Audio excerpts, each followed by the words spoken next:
All right, hello. Welcome to Adventures in Lollygagging. Jeremy just fell asleep. Oh, goodness. But we're back. We're playing Werewolf the Apocalypse tonight. We got the full pack back for tonight as we're going to continue the second story arc here as Selena, Jacques, and Lou will get some reinforcements. And we'll see how this new mystery picks up. We'll also check in briefly to see what maybe Eustace and Duke were doing over the last couple of days or so, and then we'll dig back in as we kind of peculiar one. We might also just go back to Burger King and just see a gothic romance blossom between Jacques and the Burger King manager, who I neglected to actually give a name to. I think so. I don't know. But all right, let's just dive right in. Why not? So, Jeremy, tell us who you're playing. Do you remember? Yeah, I'm playing Eustace. Yeah, just real nice, easygoing fella. Runs the Heart and Soul Saloon here in town. And last time I was here, I was 90% infected wounds, but I'm better now. Indeed. It's Philodox, been Hart Warden. Yeah. I think it's been 10 days. So, and I mentioned this last time, but I'll mention to you as well, is the attacks were sort of infected and it was sort of hampering regeneration stuff, but all that is worn down over the day. Because it took I think it was basically delayed it an extra day or something like that. But yeah, Eustace has managed to heal up. Melissa, who are you playing? I am playing Selena Bendis. She is the aging hippie of the group, and that's Selena. Yeah, we've learned that there's a lot that are motorcyclers. Aging. Yes, motorcyclers, and also other aging hippies. Apparently, we have a lot of aging hippies. Yes, it's the oldest wolf clan ever. You guys don't actually have teeth. It's just they're all just. It's just like an old folks' home. We just get all the old werewolves. Oh my god, that's an idea. It's right the there. Yeetus fighting technique. It's you just gum everybody to death. You just can't take them out. They just keep staying there. Everyone tracks you down because you guys leave your wolf dentures and your kills. Yeah. And so we need a Bubba Hotep crossover. Well, we do already have an old folks home that was introduced in our Hunter Chronicles. So. It's a dangerous place, though. We lost 2 hunters there. Very dangerous place. Well, we lost 1 hunter there, and that eventually chained into another hunter getting whacked. So that was going to be fun. Very dangerous place, those old folks' homes, if you've never been there before. All right. Next up, we got Duke. So, Evan, tell us about Duke. Yeah, I'm playing Duke. He is a member of the Silver Fangs and the Auspice no one wanted to play, the Galliard. He is also apparently geriatric and old for werewolf standards. Naturally. I just thought he was salt and pepper, but apparently he's ancient. But he is a kind of a lost noble looking to reclaim kind of his family's land after the worm and everything disrupted all the boundaries. He's trying to reclaim the lost history and maybe one day make everything right as it used to be. Sure. Fantastic. All right. And next up, Kipser, tell us about Riel. Riel is and as is now tradition, Max is standing up on my lap as soon as I started talking. So Riel is a glass-walking werewolf. She enjoys being a detective and doesn't think that Duke is right at all, and that we need to move away from the history and try something new. Wow. And she doesn't break into buildings and take photos. Lou really enjoyed last week when Duke wasn't around. She's finally, people on my side. Oh, geez. Technology is good. Mm-hmm. Didn't really work too well for you last week, though. So strange. I mean, VHS is for the win, right? Yeah, exactly. We got so many cassette tapes. I feel like VHS is so old. Is it really technology anymore? I don't know. And finally, we've got the good-looking Jacques Roulette. Go ahead, Aaron. Tell us about Jacques. Jacques Riel. It's his human name. It's on a piece of paper. He accepts it but doesn't acknowledge it, really. He's an Ahroun born under the warrior's moon of the Red Talon.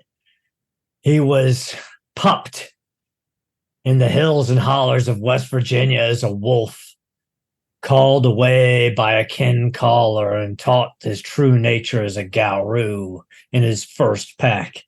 He was raised by another Garou who said, "Call me Alpha, for I lead this pack," and he did until his original pack of wolves was hunted and killed by a group of Pentex miners.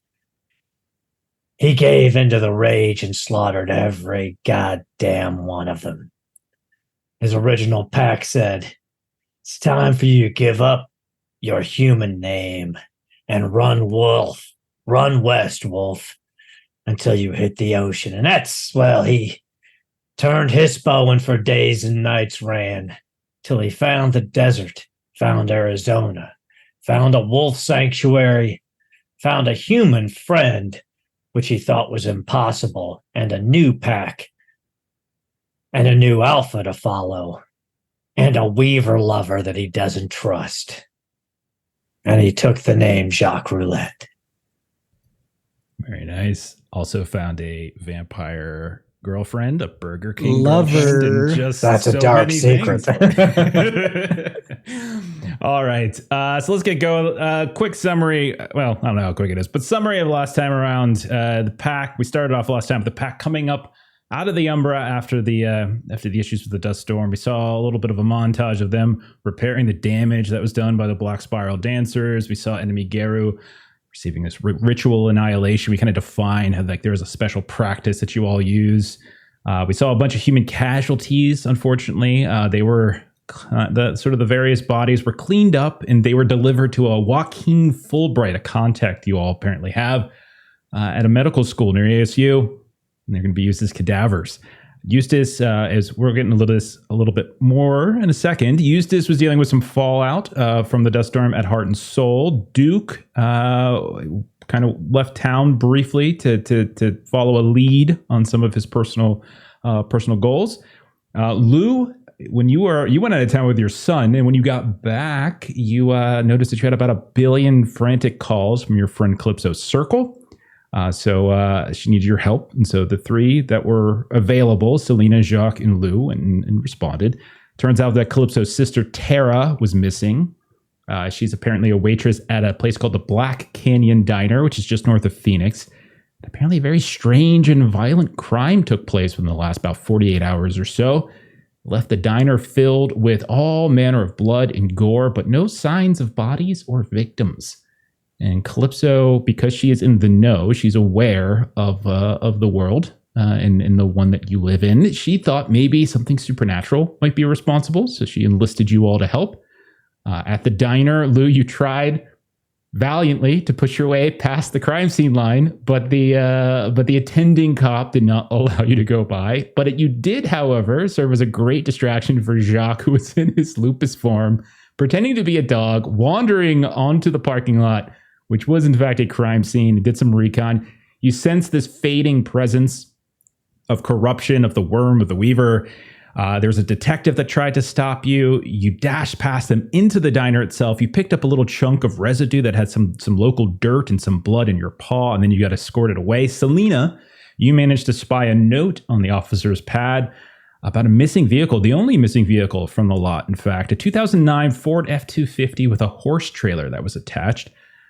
Lou, you tried to use some of your tech abilities, but they weren't functioning properly for some reason. And it looked like all tech wasn't functioning, as cell phones weren't really working. And even at the Burger King that you went across the street to, they were actually having to take cash because their various networks and cashier and registers weren't properly working. You also decided to stole some through a very clever ruse, decided to steal some security footage from the camera. Jacques did a little flirting with the manager. And eventually you all returned to Gaia's Grove. You start going through that security footage. And that's when, Lou, you found an odd kind of mobile distortion, like a static distortion. This little bubble kind of slowly moving up the service road, almost like a pedestrian walking, before turning into the diner's parking lot, We got to see the bottom of the door kind of open up, and then moments later, that distortion just exploded and became bigger and bigger until the whole screen was basically taken over. So before we get back to that, let's just do a little quick check-in with Eustace and Duke. So Eustace, it's been a little over a week and a half, almost about 10 days in total, we'll say, since the incident with the dust storm. You've recuperated, etc. What kind of issues what have you been doing? Why weren't you available this past day? What have you been up to? Well, like we were talking about earlier, I'm mostly healed up now, but there's still a good day or so of bed rest. Just changing some bandages, and, just taking it easy. Of course, Deputy Quinn kept stopping by. There had been a drifter who come through. He got yanked out the window and disappeared, and but he was on the radar, and Quinn's a nice fella and all, but he's got to do his job, and that means he's got to walk around my place of business, and that can be a little bit awkward. So, I accommodated him, but tried to keep, any of his friends from getting to places they're not supposed to go. So that was its own little difficulty. The thing that made it more difficult is around the time when the ghost of the man who done been murdered by them Black Spiral dancers started like screaming in my face, freaking out because he couldn't accept the fact that he had died in such a malicious manner. So, I drank some of my special brew, what helps you deal with fearful sights and whatnot, and it took a spell to kind of just calmly listen to him until he finally kind of got to the point he was willing to talk it out a bit, and was willing to listen to him, see if he maybe had any next of kin I could get a message to. It was a little awkward. Got him to help me find his body so I could help Quinn, which in turn could help get people out of my freaking space. But mostly just try and put him at peace and, let his next of kin know what had happened. And then,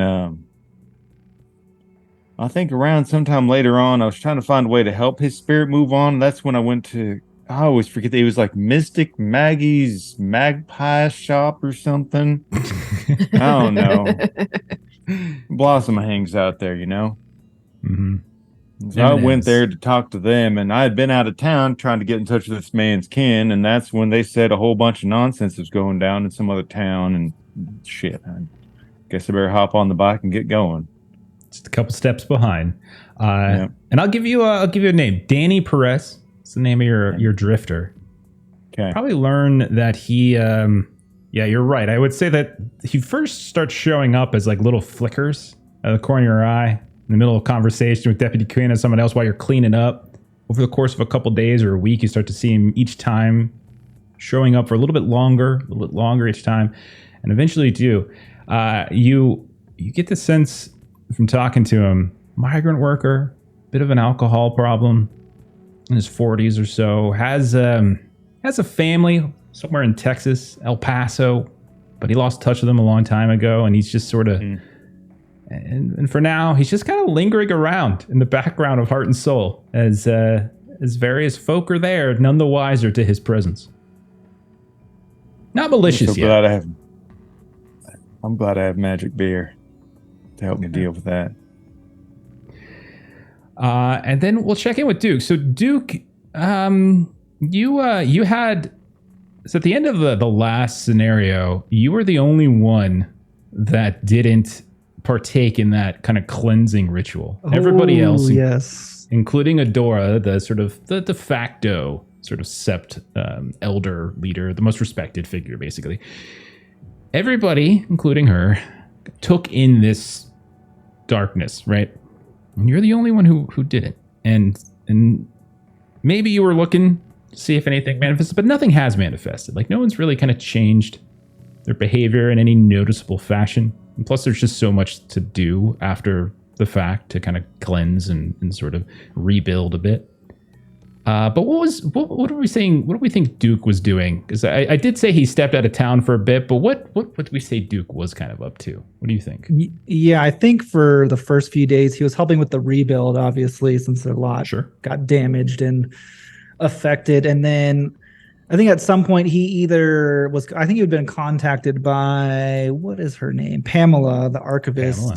Yeah. Yeah. And I think she would have had a lead in like some podunk town, like, smaller than where we were at, about some old map that they found, deep in the in the barrels that no one's touched, that's been dusted for so many years. And I think he made kind of a impromptu road trip to go kind of add it to his collection to see if it kind of helps him put some pieces together.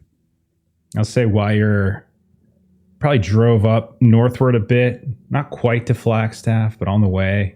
And like you said, kind of this out of the way location. It turns out that where you ended up, and whether, I doubt Pamela knew this, but where you ended up, there was kind of an archivist kind of working, and it was a kind of a library as opposed to like a town hall, but one of these kind of these museums within a home with like a house kind of thing. And I'm not sure if you guys are familiar with this, but we have a handful of these around here where it's just like a museum of an old house. And you meet a fella that turns out kind of lead to here, lead to there. You start collecting things. You collect several things around here. You get some old geological survey team maps. You get some topographical stuff from before even Arizona was a state, like before, like way back, like 100 plus years ago. Get some more recent stuff. And then one night, as you're getting ready to leave, you come across the fact that, like, just grabbing some food one night at a bar or at a restaurant, kind of get a strange scent. And you look up and you see this group come in, and it's a kind of a peculiar group. It's got one guy who has got to be 80 or above, definitely. You can tell he's sort of fumbling a bit here and there. Still has a full head of hair. In fact, is to the point where like it's actually kind of impressive. But then everybody around him is just young, 17, 18, 20. Like it's just like this 5-person pack, and you start realizing pretty quickly that this is like this little pack of Geru in this podunk, out of the way town. Of course, of the day or two while you're there, you kind of get a name. You learn a little bit about him. You hear the name Josiah Dawnclaw is his name. And he's sort of tended to by this group of Geru who almost serve like handlers for him in a way. And anytime you kind of try to get close to him, or anytime you try to talk to him too much, it kind of get in the way, and they sort of push you off, and like no, he's a little busy for this. He's not in the right state of mind for that. So each time you're kind of kept at a distance. Eventually, though, you do get this call from Eustace or Jacques or Selena or something, like something's going down. They need your help, and so put a pin in it. Come back later. But you have a name. You have this pack. They're very cryptic. They're very strange. There's no your own sept, has no record of them or anything like that. Like this isn't like a connection, a network to your own people. And he just so happens to be in this town where you were sent by Pamela to collect these these old archive notes. And so down the line, we'll pick that up a little bit further. Okay. So what we'll do then is we'll say all of that was kind of happening over the last couple of days. We'll say, Duke, you come pulling in to Gaia's Grove once more. You've been gone for probably 3 days. We'll say you've got Eustace, who's been kind of a couple steps behind the trio, but eventually everyone comes back. It's we'll put it nighttime, 7-8 o'clock at night or so. Sun's just gone down. This is the same day that Lou and Jacques and Selena started their investigation. And when Eustace and Duke, you come back, you go to like the main hall, which is mostly built up at this point. You got Lou, she's on one of this couple different computers that you all have. And that's when Lou will say, you see this strange static distortion, and it just erupts to this point where not only does it erupt and it blocks all visuals, but you hear this sound begin to just kind of emerge from not the speakers so much as it is from the actual box, the actual tower. And it's not the modem sound, but I don't know, there's something like human about it. It's like this screeching human to the point where like you see like everything shake around you. If you have a glass, it just cracks ever so slightly, but then it goes away, it fades. That particular track of the security ends. and everything kind of settles for a moment. Lou, what do you do? This is not good. Did you guys hear that as well? She'll kind of yell at anybody else who's hanging around in the room, kind of just loitering. Man, Whoever wants to be there. that's weird. Like, I got a stupid question, but can a soul get wrapped up in the spider weave, so to speak, in that technology? So, because you got that weird mishmash between spirituality and technology and whatnot. Yes, I think it is very possible for the tech. There's many people have haunted things. Technology is just the next step with an easy way to communicate between two locations. Yeah. And she's also spirits. Can't be trusted. It's not necessarily. Well, okay, I was going to say not necessarily malicious, but there are potentially a lot of dead bodies. Like that one movie somebody tried to get me watched, like Phantom and the Machine or something. Let me take a look at my desktop PC, make sure it's all good. Movies. Okay. When the whole world offers you all your senses could ever need, you sit and watch a box. I'll never understand you. Do you not read books either? I've got a good book. Books are the same thing. You're still ignoring the world around you to find the world in the pages. This is a book of trails. That's a good one. It is. Yeah, we can get you some more. You can look at the hiking trails online as well. He starts to hike his leg and to pee on the computer, but then doesn't. Okay. So Lou, you said you're taking the computer apart? I want to take it apart. As a glass walker, I can add 1 dice to technology or science dice pools related to building or repairing things. So if I would like to roll tech, if that's all right. Absolutely. Please go right ahead. It would be technology and you can do intelligence or wits in this case. Either one will probably other approach is probably fine. I like my wits. I need 2 red ones. Another 2. All right. Let me take a look here. Yeah. That is 9, 10. So I've got 2 successes. Okay. You see, as you start breaking it down, Jacques gets in your way a little bit, and so maybe it kind of there's a small pause. But as you're breaking it down and you're looking at an individual piece, nothing seems out of the ordinary. It doesn't it's not like your computer completely stopped working. It's just like that track ended, and there's a strange sound coming out of the tower. But you do look at the motherboard ever so briefly. You see, right where like the onboard sound would be, you see this small little sprout of black just come up out of this small little socket in the motherboard, and it just almost like rays of a sun just kind of goes off, and then like these little black filaments, like black rays of the sun. I activate penumbra senses really quickly. And you're looking for spirits specifically. There aren't any that the only one that you sense is sort of your Cairn spirit, which is sort of his overwhelming. You don't see anything. You don't think your computer or of this tape is infected with or inhabited by a spirit. But there's like that, like something happened. Definitely something happened, but your confidence not like. Selena, can you see this? It's not spirits. I'm not seeing spirits here, but maybe you've got a better idea. And Selena's standing behind you with like a can of compressed air, and she's like, "Want me to shoot it?" No. We don't know if that is going to good idea. Oh, wait, I know this one. Enhance.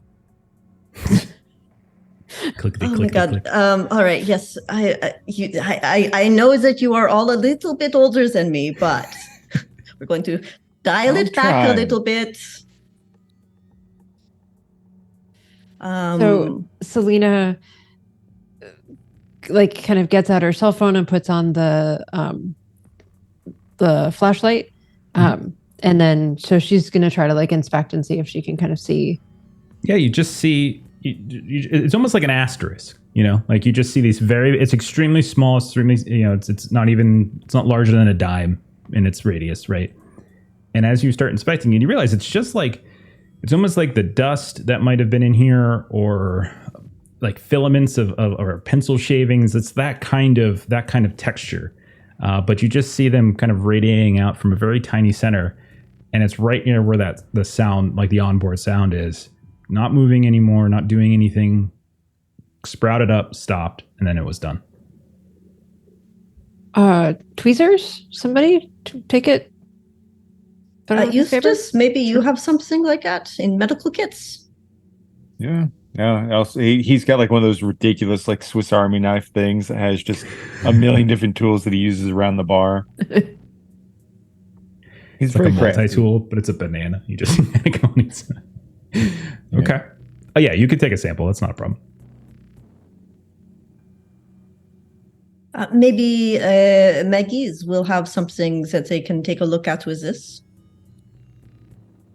And we also, speaking of samples, don't we also have that It's a dirt sample, Jacques, yes. didn't we wipe And your blood. paw and there's a thing? The blood sample from my paw and the dirt. The dirt was from the deep desert, but maybe you can find more I can of run what some it is. analysis on it and maybe a little bit of forensics. Don't you have that detective partner? Not the two of you and Eustace? Don't you have like friends on the force that could help with that kind of thing? Well, Maybe. we are Something's blue collar detectives. But I have stolen enough equipment that there should be something around here, maybe. Yeah. I mean, given equipment, completely legal. Of course, given. I do have a little bit of science. Is that something I could?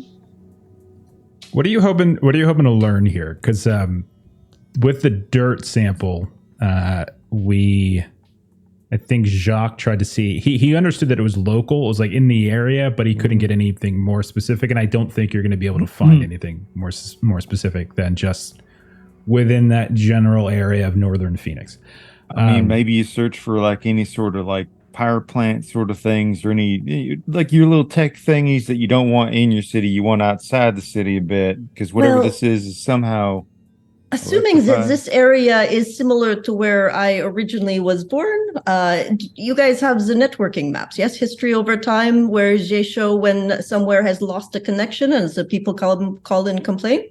So we can just look to see where it is moving. How about trying to track that F-250? I mean, before the disturbances happened, they had to have had what do you call the numbers on the damn thing? Can't one of your detectives track back to who owns that thing? Oh, yes, Eustace, maybe yours would be good for that. Oh, we got a vehicle? Oh, okay. Yeah, now that's something I can probably. Okay. All right. You want to call in a favor with Deputy Quinn, see if he'll track a license plate for you? Okay. I'll give that a try. What? So we'll say Deputy. You get him on the phone, which is fine, and we say he's not like a Phoenix cop. He's like a Apache Junction kind of out east. You know, he's more like this sort of rural cop. You're calling in a favor, huh? Do you? And he's just a contact. He's not someone you've actually purchased as a perk or anything like that. No, like when you choose your ties or whatever at character creation. All right, the number. I helped him find the body recently. I'm hoping maybe that'll buy me a little bit.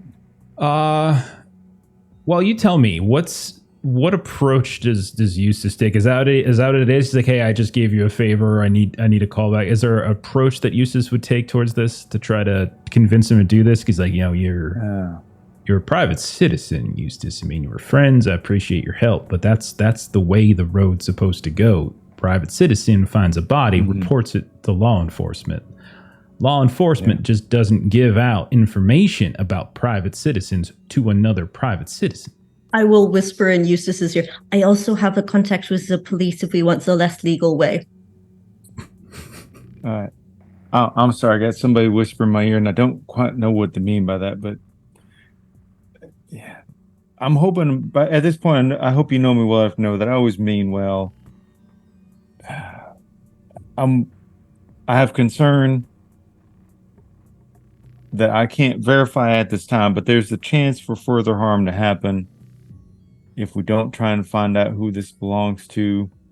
And I think Eustace is usually just very straightforward with Deputy Quinn, because like Deputy Quinn has seen weird stuff and has been willing to kind of work with me. It's like, look, there's a town a couple ways over. Jeremy doesn't quite remember the name of the town. I apologize. Mhm. There's some really nasty business at was it a diner? Am I remembering right? Yeah. I was afraid. And he knows it. It's not like this is something that this has got to do with that. He's just, listen, we go back a ways. You got your own stuff to deal with. You got a bar in which your man died. Mhm. And now you're getting involved in a diner in which, last I saw, about 20 folk might have been killed, bodies taken.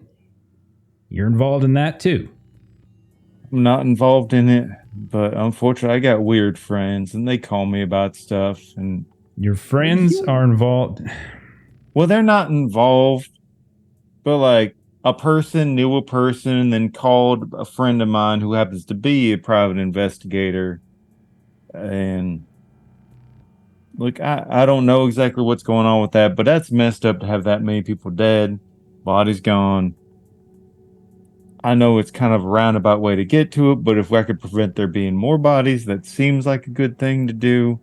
And I know it's kind of a twist on your job, and I hate to put you in a bad position, but give us a roll. I'm just trying to help prevent any further harm.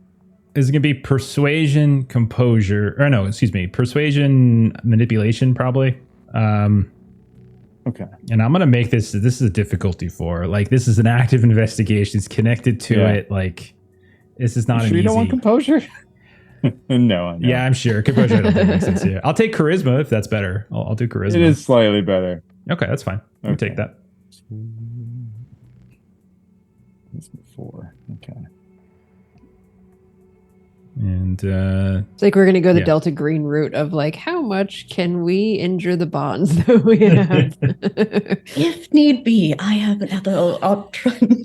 If we pretty need good it. roll. You could burn a superficial willpower if you want to try to reroll the 2. Because you need 4 and you got 3 successes. So you need one more success will. here. Okay. I'll give it a try. It's a 50-50. It might happen. Okay. Go for it, man. Yeah, no. Yeah. In general, that 3 successes is like one of the best rolls I've had in this game. That's a really good roll. He's like, listen, this is what I'm gonna do for you. I'm gonna take that. You said there's a license plate. I'm gonna take that license plate for you. All right. I'm gonna look into it, and I'm gonna communicate this to the officers in charge. I hear they got the FBI consultant. This is not the type of thing I can go coloring outside the lines with. Okay, I got to keep this straight. I won't say where it came from. And so we go back long enough, that's fine. But if you're worried that there's some of your friends are getting kind of caught up, just don't worry. I'll get to the bottom of it, and if I come up with something, I'll let you know. All right. I'm telling you, man. I appreciate that. Don't get caught up in that thing. That is an explosion waiting to happen, man. That's a lot of folk missing, gone. It's messed up. And I normally wouldn't call you to ask this sort of favor. It wasn't something that messed up. But if nothing else, you're a good man. And if nothing else, I'm glad that you're taking an interest, and I appreciate that. I really do. And I'll get back to you when I can. All right. Hangs up. All right. Any other things you guys are looking to do?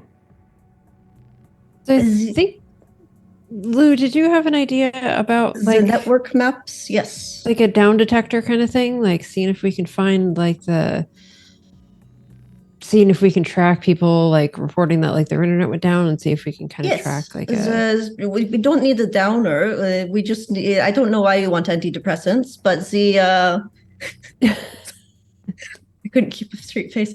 But yes, we can just look at the history of in here. Let me show you. So you see, this here is the internet provider for the area. Yes, and then they have a map. Enter name here. This is a map of the area, and we can look here for live data on where the internet might be down or networks might be down.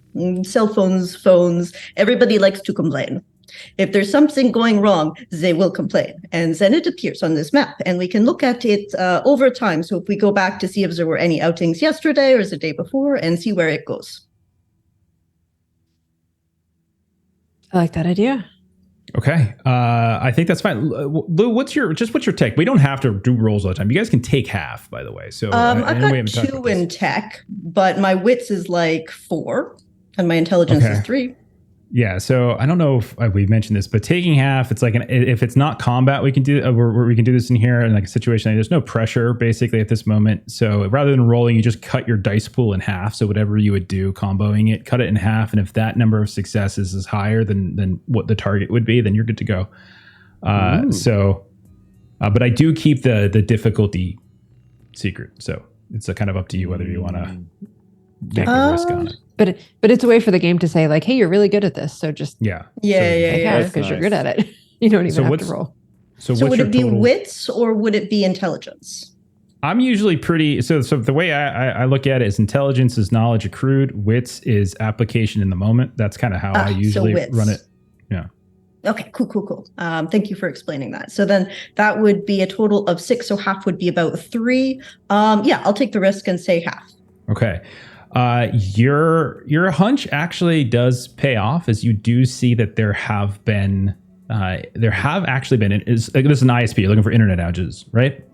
There does appear to be in a very narrow radius, and it extends a little bit further away from where the diner is at. Loss of ISP. Now you can see on the map that heading eastward from the diner, it's just open country. It's just open desert for a very long time. But you do see that it does seem like there were a couple like these really small little tiny pinpoints because it's kind of scattered. It's on a particularly populated area, but you do see it starting westward. And what you notice is that it does seem to be kind of moving eastward because the diner is kind of the easternmost part, but you do see this swath of like random homes and stuff over the last 48 hours reporting outages. It does give you a sense that whatever this like static bubble was, it likely happened like on the west side of the highway, but then they moved across the highway for some reason. Jacques, Duke, I know that you guys don't like the tech, but if you look at this map, you have a better sense of the world outside and the lay of the land. So you see it starting here and going down here. Where do you think it would have gone after that? Or is the direction, is there anything there? It's more your area. Can I correlate that to anywhere like that I've been hunting with Isabel or ranging about to try to get an idea of what's out there? I mean, you've been hunting. You said downtown, like you said you were hunting gangsters and stuff downtown. This is nowhere close. I mean, Duke might have a map of something. So you guys would know. Okay, if you want to look, I mean, like basic mapping is perfectly fine. So you guys are basically south. So essentially, southwest of there is Lake Pleasant, but that's a ways away, and none of the like the dots that Lou went quite that far. But probably the closest big cities, like bigger cities like Anthem, but nothing really seems to go that far. It does seem like there's just like, it's a good place to hide a body. It just seems like open, empty places and a handful of like old ranch lands here and there, like just random stuff. It's the type of thing where like, maybe you guys are so good with your scents and your smells, and it's the type of thing if you got on foot and started tracking, you might be able to locate something more specifically. I don't hunt in those areas, but if we get out there, I'll see what I can find. And maybe you might want some fries on the way back. Maybe there, Josh. Yes, we can go check out the Burger King again. I've got no interest in conversing with prey any more than I have to. Eustace and Duke, we have a story to tell you while we go out there. We're going to go out there, right? We're going to go out definitely. there?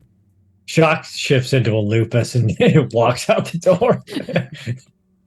I just have this funny image in my mind of like, the way a cat, knocks a little toy mouse around, of like Jacques with a, not Big Mac. Which one? I don't ever eat fast food. A Whopper. A Whopper, yeah, just like Jacques batting a Whopper around there. The King Burger, Queen Burger, is that not Burger King? Jacques Is it applied Royale for Deluxe a or something? job. He applied for a job and did an interview with a woman who was quite smitten with our Jacques. Mm-hmm. Okay. Mm. I believe the He's latter. just growling now, louder and louder. His tail's thrashing. Oh, I thought you went outside. I thought you went outside. He's got good hearing. He's out there growling. He's like, It was very cute. I got the video cassettes from the front of shop, so we can watch it later. Laura, man, you're a testament to the pack. That's I can't imagine how much that was a discomfort to you, Jacques. So good on you. I'm sorry that it makes us laugh so. It was so funny. It really is. This was very good. With the go ahead. But yeah, I can drive us out there if we need to. Okay. Yeah, Duke's What do you car is say? also here. With the black little asterisk that we just got, can Mhm. Duke kind of look at it and see roll a cult? Yeah. Yeah. Because that seems absolutely. super cultish. Now that Duke has Absolutely. appeared, I didn't know. Yeah, if he was yeah, gonna yeah. What's your? I mean, you could check your pool again. So like we can do a take Yeah, I half can check my situation if you pool. want, or you can give it a roll. Is it Am round I- up or down? Allowed to give the help Uh, action? Great question. I don't know off the top of my head. I mean, if she helps me, I get one dice, right? I think it rounds up. I have points in occult, so I can help you in theory if we're allowed. Rounding down for take half. Rounding down. Okay. In helping gives just one dice, or they roll and then it's how many? She can take. You can take an extra die in your pool from. Okay, yeah. then it would be 3, so I'll just take half. Okay. So this. Okay. What this probably reminds you of. Well, the first thing it reminds you of, Duke, and maybe you don't express this, maybe you do. It's up to you. It looks not unlike the stuff that Mm-hmm. came down from Yeah. your spirit and entered into the bodies of your compatriots here. But secondly, it also does look like it almost looks like ash, like something burned, something fire, like something used in maybe kind of ritualized and sort of ritual, some sort of ritual to. Well, there's so many ways in which it can be used. So you probably don't know its exact purpose, but it certainly strikes you as coincidental, maybe, or overly coincidental that it looks just like the Right. type of substance that was hovering around this thing. Yeah. It doesn't, just playing around with it, it doesn't look like it, even though it looks possibly like kind of like pencil shavings. It's definitely not. Like you touching your finger, you're not getting that kind of like lead or the graphite kind of rub off. It doesn't look like something's been burned necessarily, and it's like the residue because it's too black for that. Like that would be gray. So it's certainly some kind of substance that has spiritual connections, ghostly connections. It's nothing good. You're confident.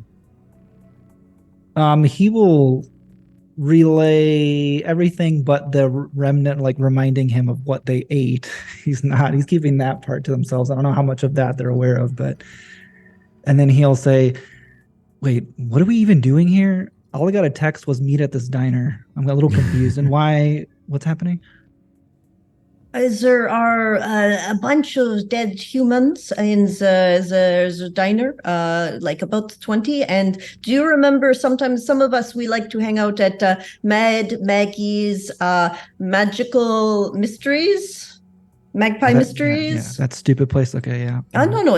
They are legitimate. They have taught me so many things. And yes, one of their sisters is gone missing from there. Oh, okay. Cool. I just have some good news for all of us that are a little bit older.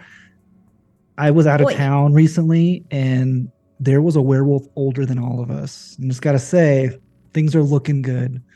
What do you mean old?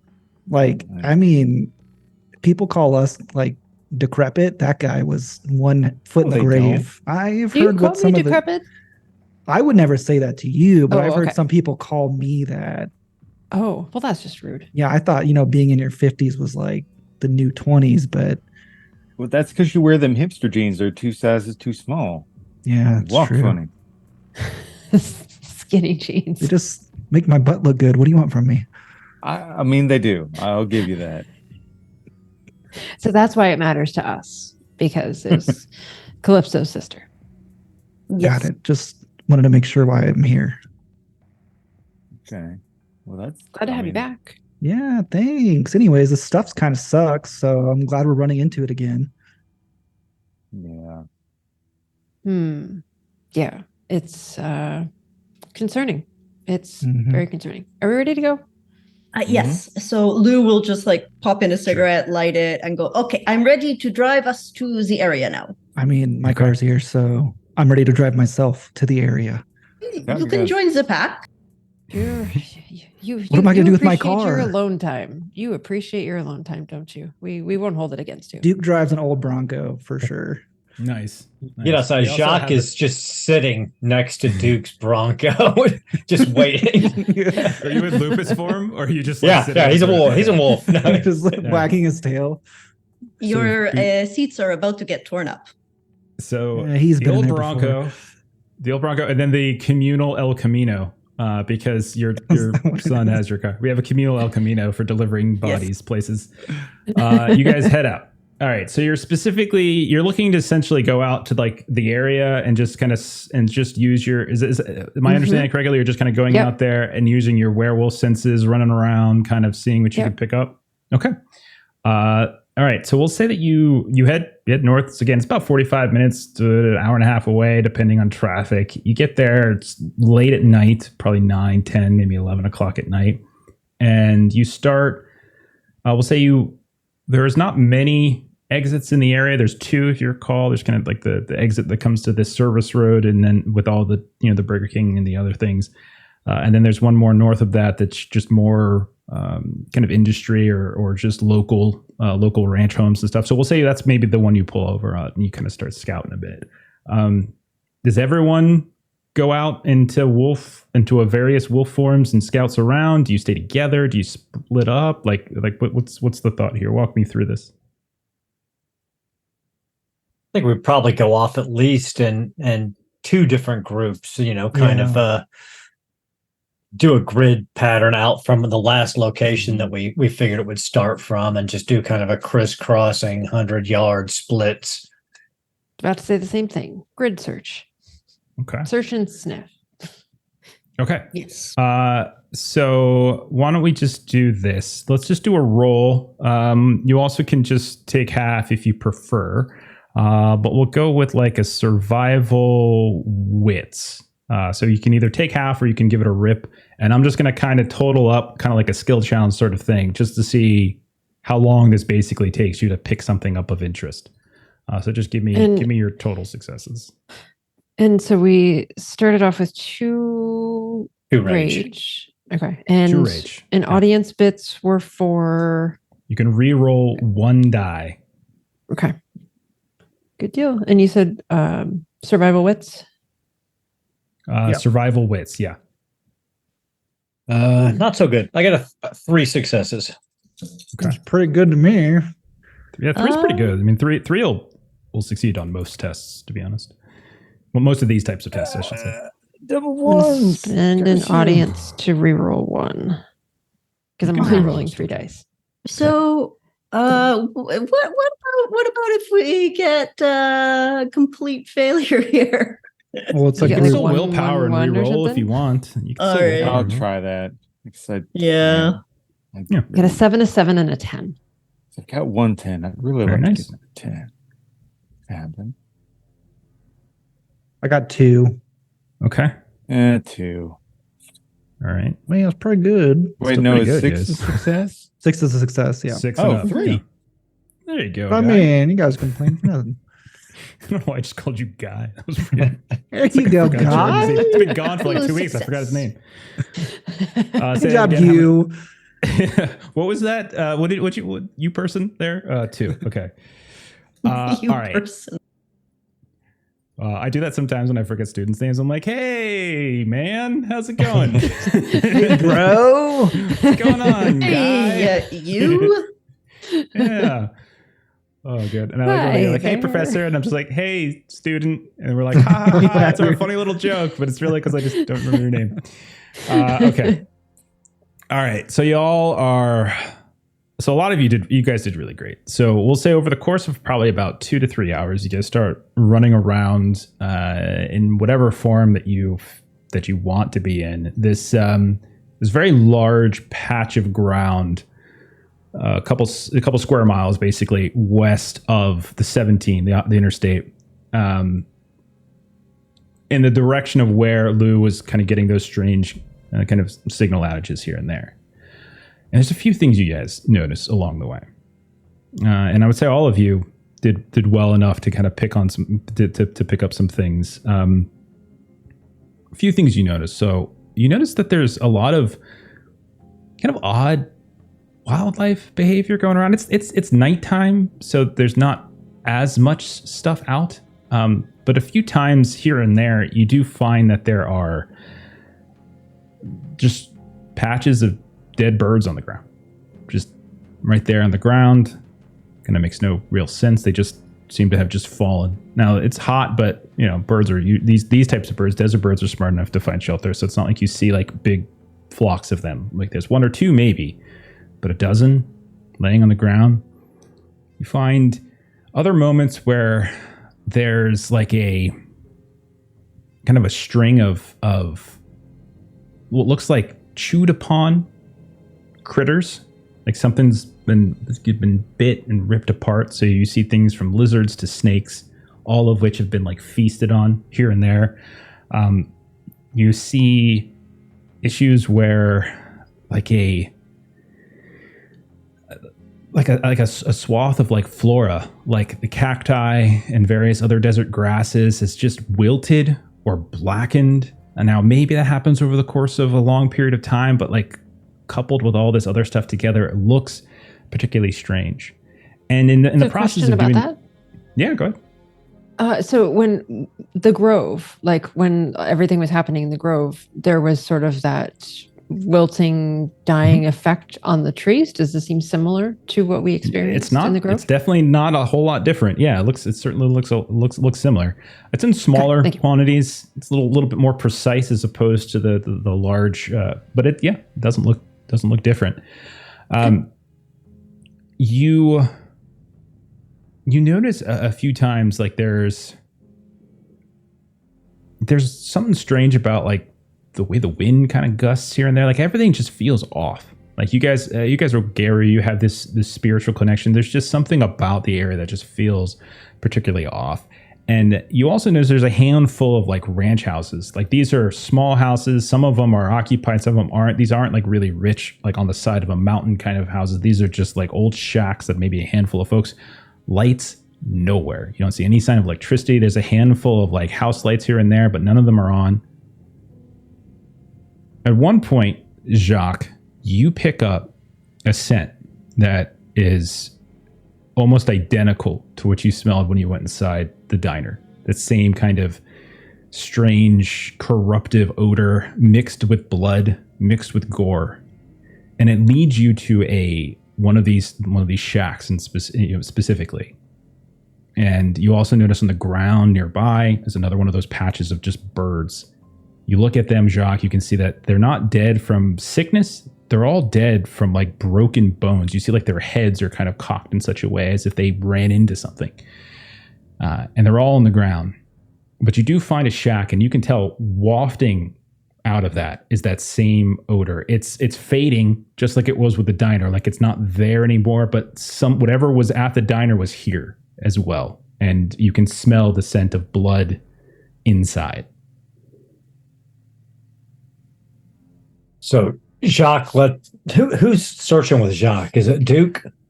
I'll say this, like you guys can pair up however you want, but I will say anytime you try to call each other on your cell phones, none of them work. Every time you pull out your phone, This is going the to worst. shun you, but Jacques doesn't have a cell phone. Yeah. Anybody who tries to use, if any of you tries to use flashlights, don't work even. Like the battery kind of like it works, like the light flickers, but eventually it dies out. It's just there's like a tech dead zone in the area. It seems like I am slowly dying. even your Jacques car will was a little fluttery. Jacques will shift into Glabro form and lose 1 point of rage. But then he turns to Duke. The corrupted scent from the diner, that combination of worm and weaver and rot and corruption.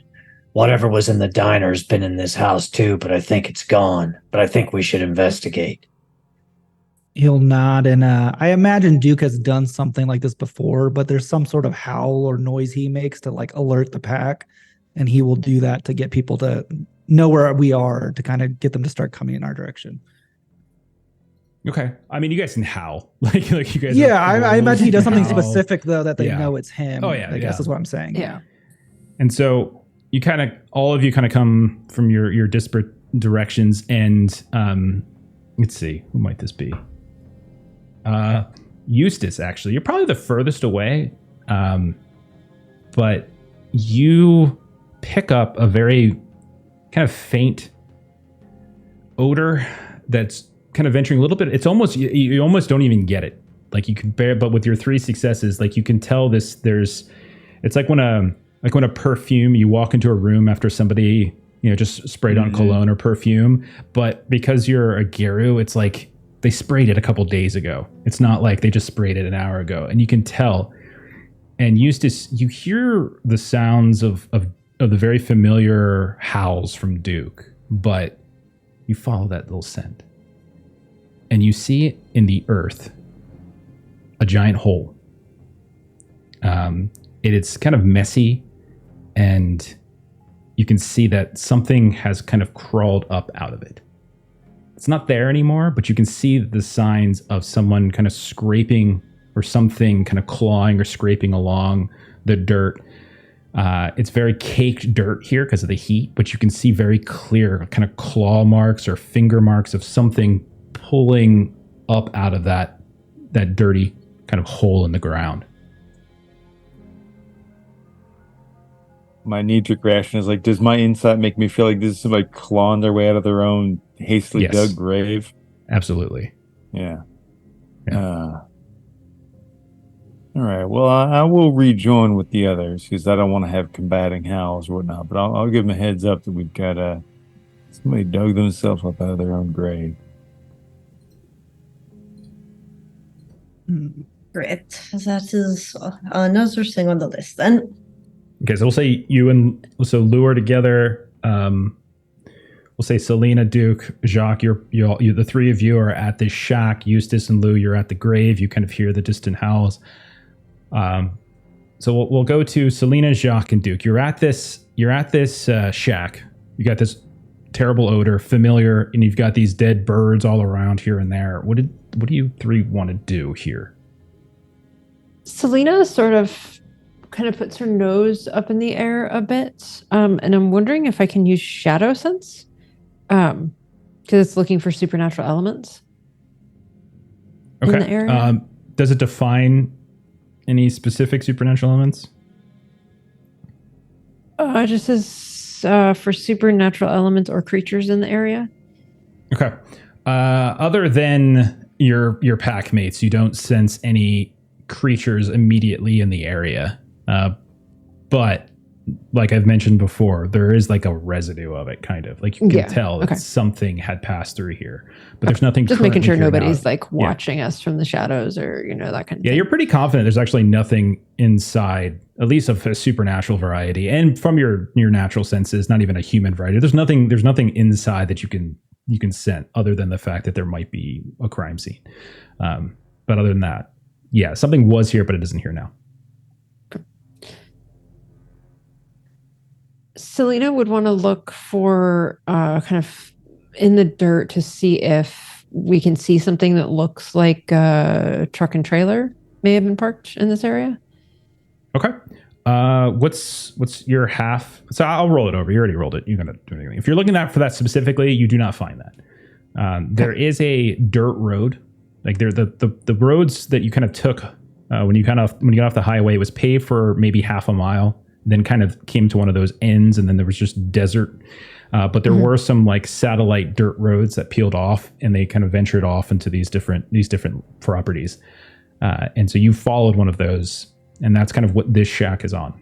And you can say you're confident that there has not been a vehicle in this area recently. You don't see any track. Now, there has been, you can tell there's a couple boot prints and things and footprints and things like that. So it looks like someone that has been here, but no one in a vehicle has been here. You're pretty confident that 250 hasn't been here. Okay. Jacques will try the door. Jacques, you're able to go inside. It's not even locked. You're able to just kind of push your way in, and you look around inside. It's dark, but your eyes are adjusting, obviously. And it's like an old home that's maybe like a single bedroom kind of a adobe-like house, and it's just. No one's lived in here for a long time, and if they did, from what you can tell, it's more like a hangout. You see like graffiti and tagging on the walls and stuff like that here and there, and there is a coat of blood and viscera. Like you can see like tissue and skin, hair, much like what you saw when you went into the diner. Like no full limbs, nothing like that. Like a lot of blood has been expended here. It's dried. It's definitely older. You can tell immediately. Like this likely predates the diner by a short period of time, maybe a few hours, maybe a day. Nothing probably longer than that. So whatever thing you saw passing into the diner likely stopped by here first as it worked its way east. Yeah. Whatever hit the diner hit this place first. It moved from this area further east and then to the diner, so perhaps it is moving in that direction. At least we may have had something of its starting point, or at least a point to start from.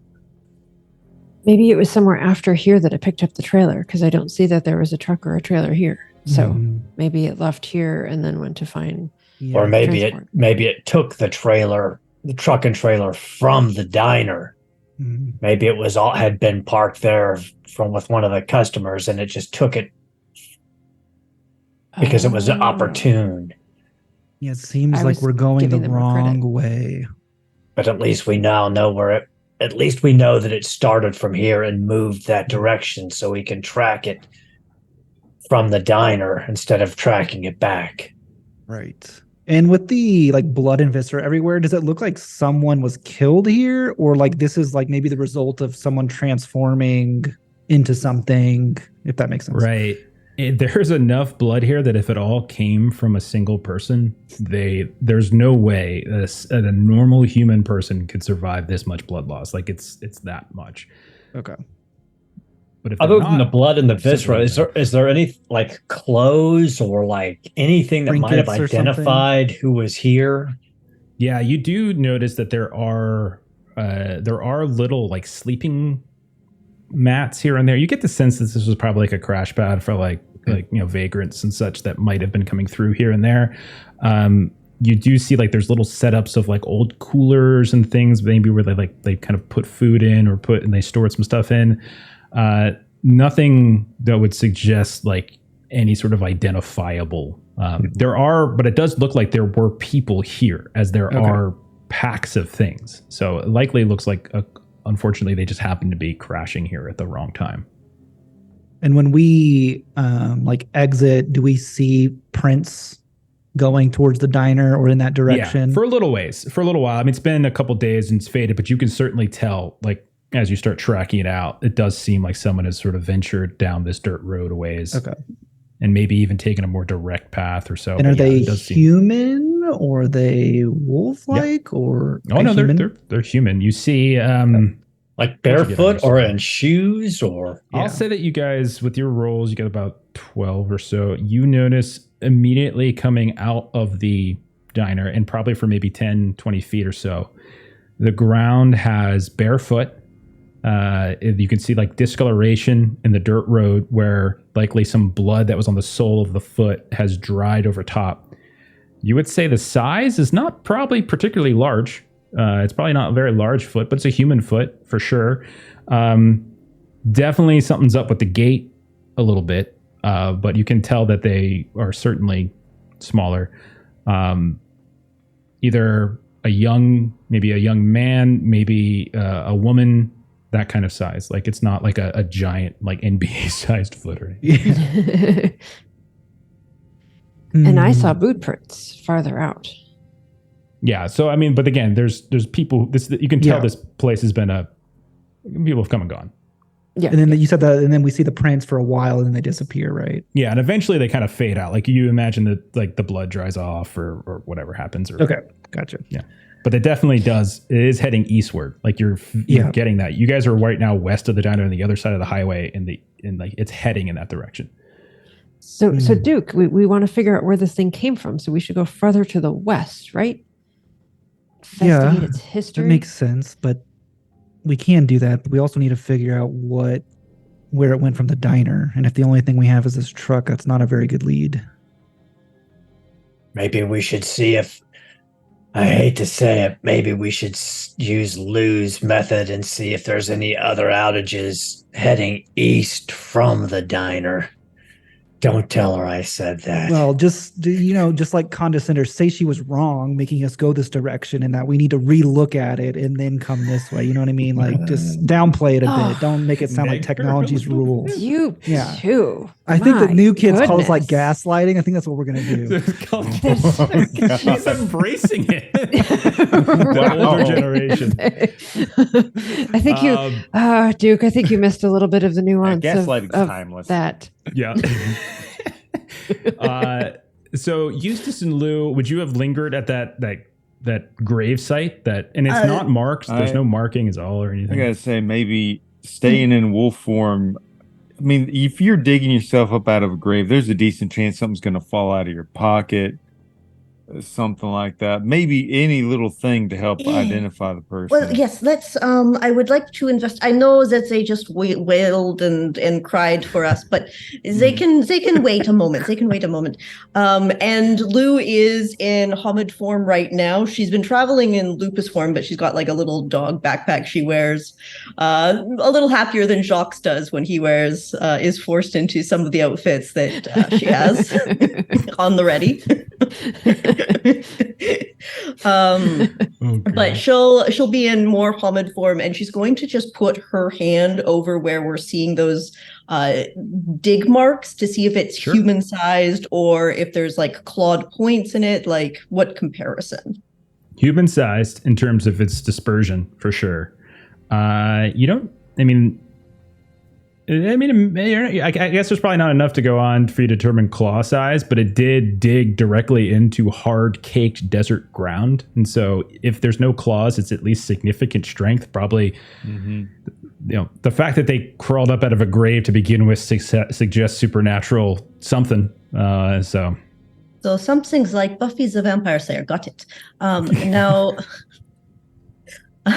let me just see about, can I guess, investigate, like, if they've dug themselves out of the grave, is there anything in the grave to pull out? And can I just investigate that area really quickly?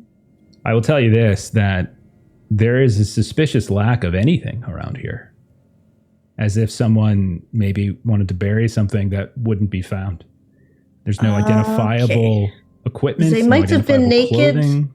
Eustace says they were buried naked, very likely. All right. But they appear human, but also they can dig into hard ground, so supernatural. Oh, maybe this is one of those shovel party sort of situations. I don't know that term. Whenever the bunch of vampires, they go and they get some new guy, they turn him, throw him in a grave. dig themselves up. Okay, Show well, the party, you know, you don't this really is- expect them to last long. okay, well, I guess maybe, but it does think that they were outside. Do we know if they were outside during daylight? Would we? I mean, you know from the security footage, and the Yeah. attack on the diner happened in the morning.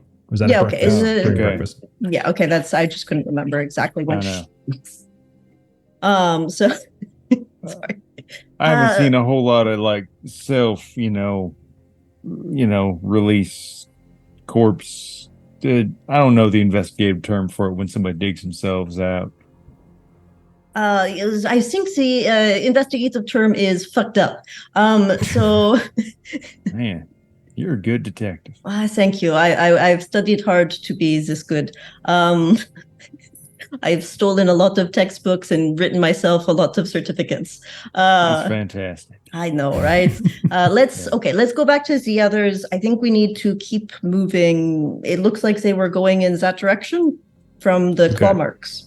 So we'll say a little while later, you all, through your very careful and very particular howling and crying and wailing, group up once more. So the five of you together, again, we'll say maybe even near the car, however you want to do it. So you're back together. We'll assume you share your information. And so then what's the pack's plan next? It's not quite midnight. Just about. Noses to the east. So tell me again what exactly you want me to do and why. So Pretty. No, Jacques I got thought this. it Don't would worry. be- I think what happened was Yes, I'm listening. Yeah. you fucked up and sent us the wrong Oh, way. did I? So I want to Did look at the I? map for myself since we figured out we need to go east of the diner instead of west. See, I don't and- know about that too well. All right. Yes, I He will tries look. to like Man. pull it up on like his old green Nokia phone screen, and like it doesn't even have internet. He's just like randomly pressing Put stuff. that away. That's not going to work. So using your phones right now, you're like, now that you are kind of away from that like little swath of ground, you're a little bit further north, like a full highway exit north. Your stuff does work again. It's a little spotty here and there. You are getting some signal, but the signal does seem to be very weak. And that's any kind of signal, whether it's cellular, internet, phone, whatever. But you check the map again, you check that outage again, and there's just wilderness to these. It's just desert. So everything east is just desert. So like you're not even seeing anything pop up just because it's like a blank spot. And this is pretty common in Arizona. There's like huge chunks of nothing. We're going to either have to hack into the government satellites that creep on this area without us knowing, or we are going to have to just manually search there. We just go wolf and follow our noses, right? That seems a lot easier. Yes, in this moment, I don't know that my skills are good enough for that. But your skills got us here because we wouldn't have been here. Yeah, I mean this isn't the right place, Well, but they got us. Yeah, we're I here. think it was I mean, needed to find us quite a lot of information, and we found the graves that they maybe we need to dug go out to like the of. present, not the past, but it's okay. Well, Jacques, but to start somewhere. Jacques Okay, puts Misters who studies one hand on history over Lou's here. shoulder. Oh yes. Thank you. That was helpful. You're welcome, Jacques. I hold on to one of the dog backpacks for you. Mm. He just drops out of it. He's naked. I mean, he's in his naked glabro form at the moment, but he looks up, lets out a howl at the moon, and then we'll drop into hispo form and start using his nose to lead on. If I survive this rage check. I did will pick up. be Okay, I'm good. And I picked up 2 rage from while howling at the moon, so I'm at switching 3. to Don't lupus forget, you and guys can howling as a start moon. punching each other and stuff like That's that. true. Psyching yourself learned up. that. I don't need to The use hard that, way. thank you. Lupus and howl as a moon.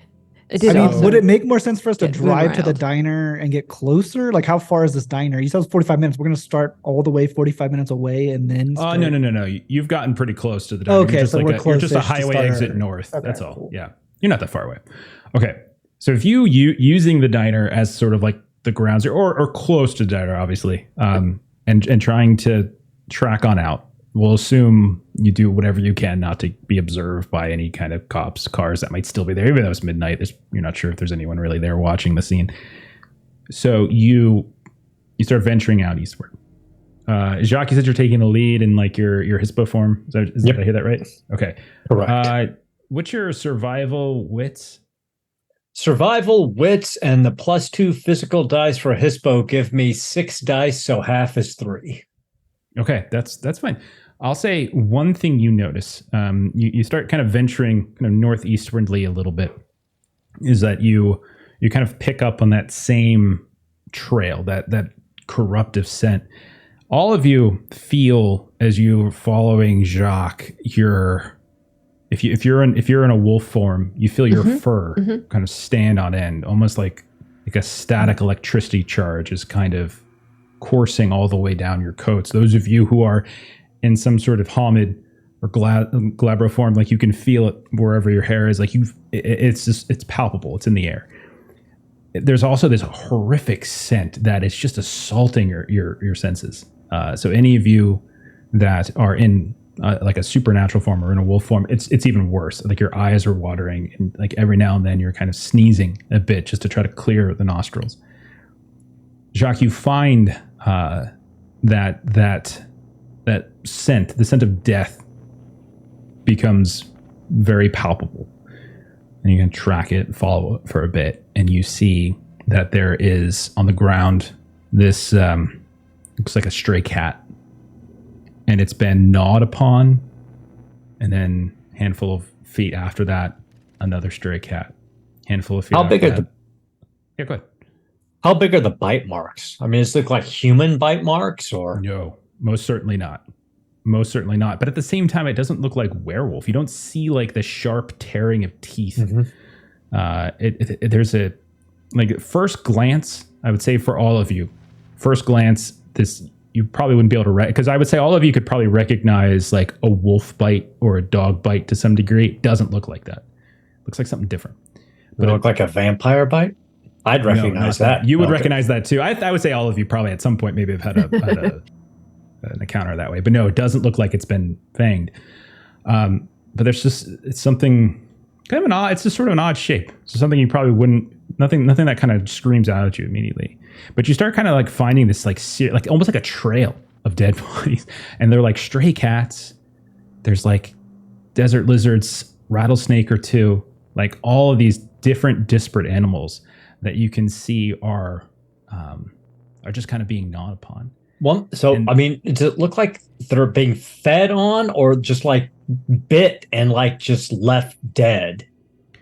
Let's see. You can make a. You can make. How would Jacques try to determine that? Like, I mean, he would probably. I mean, you know, he's a predator. He knows what it looks like. You know, if something is like killing something in its territory to kill it because it's shouldn't be in its territory versus killing for food. I mean, he'd look for, you know, whether or not the organs were eaten. You know the life sustaining stuff, or whether or not it was just like torn open and left. Okay, I will tell you with your survival. We'll just roll over your survival because I think that would probably still apply. It looks like they've been partially fed upon. You see like a lot of the tissue is missing, a lot of the meat is missing. It's not like it's drained completely of blood. It looks like they're like the carcasses. It's like someone has eaten half of it and then just left the other half, maybe getting distracted by a new thing 20, 30 feet away, chasing after this and chasing after that kind of thing. So yeah, one other question. Does it look like, I mean, is the tracks changing so that it's like scenting something and hunting it down and killing it? Or is it just killing things that come across its path as it moves in a singular direction? It looks more like it's kind of like this sporadic, saw something, chases after it, gnaws it, saw something, chase after it, gnaw. But it's all kind of in the vague same sort of area. But it does seem like there's this erraticness to it. Is squirrel, yummy squirrel, eating the very same much like that, yeah. part every time? Like, is it always eating the liver? No, it doesn't look like that. No. You see, I'll say this too, Jacques, as you guys kind of find dozens of these small critters, larger critters, reptiles, mammal. It doesn't matter, like anything. It's then, Jacques, that you catch again that smell of death, but that kind of that worm scent, that corruption that you're familiar with, that the same kind of corruption that was at your sept, and you see on kind of down this swale. You kind of go down this little slope. You can see there's these two large shadowy figures, very large. And they're like creatures of some kind. And when you get a little closer, you realize, and I'm going to assume that you have decent stealth, and there's no real reason to roll it just yet. You can tell that they are just horses. And from a distance, like they're standing, they're quite large. There's not a ton of light coming down. The sky actually looks very, very dim for some reason. The lights, the stars look dim. The moon, the sliver of the moon looks dim. Everything kind of looks a little dimmer. And you can just see that their heads are kind of down. You're not sure if they're like drinking from something or whatever it might be, or chewing on grass or whatever. But you see these two big creatures. I try to move in closer, upwind from them so they wouldn't catch my scent, and try to see what it is that they're drinking or sniffing, and try to get a sense of whether or not they seem unnaturally calm or if they are just relaxed in where they're at. Go ahead, and this time you're gonna try to get a closer roll of stealth, and it's gonna be contested against their awareness. Stealth dex. That works, yeah. If Selena's running with, can Selena do another shadow sense? Yeah. Does that require a roll, or is that just like passive? It's a with wisdom. Go ahead and roll it. Yeah, it's a willpower spend. Crap on a cracker. I got a 10, 3 9s, and a 7, which is 5 successes, but I got 2 2s on my rage dice. So I got a brutal. No. Yeah. Okay. So that sucks. Okay. So the good news is that you're able to get extraordinarily close. This is all going to happen at once. You can get very, very close to them. You get up and you see when you're maybe 10 feet away. Selena, you're getting a little closer. You're trying to reach out with your sense. What'd you roll on that? How'd you do? I'm sorry. It took me a second to realize what wisdom was. 1 second. It's one of the renown. Yeah. So all of these dice I'm rolling are rage dice. And I rolled an 8, a 5, a 1, and a 2. Oh, brutal as well. What is happening? We're falling You're gonna apart. go eat the horses. So Selena and Jacques, both of you, I'm going to say both because of you're both sensing and doing something. I'm going to say you're getting a little bit out in front of everybody else, and you're both creeping up. And Jacques, you get really, really close enough that you can see that on the ground in front of you, there is the body of what looks like a coyote, maybe, and you can see these two horses are just gnawing and ripping it apart, and you can see that they have these massive sores in the sides of their ribs, backs of their necks. They look sickly and sunburnt. And I'm going to say the brutal result is that there is instinctively, you see a coyote is not quite the same thing, but at the same time, maybe instinct. And there's this growl that just comes out of Jacques, and that's going to alert them. And not only that, as they turn and look, their eyes wild, like this kind of orange, kind of reddish glow to them in some ways. And one of them sees Selena. One of them charges at Selena, who's like kind of coming down after, and the other one's going to charge at Jacques. So we're going to go into combat. We're going to go into sort of track. We're going to track. That went well. Okay. See, that's the flip side of becoming moon riled and howling at the moon and getting you two guys are extra crazy. rage dice. And that's Yep. everything you're rolling then is rage dice. It's Okay. pretty risky. So right now, I'm going to say that for sake of proximity, Selena, you're essentially in close enough to melee with one of these horses. Jacques, you're in close enough to melee with one of these horses.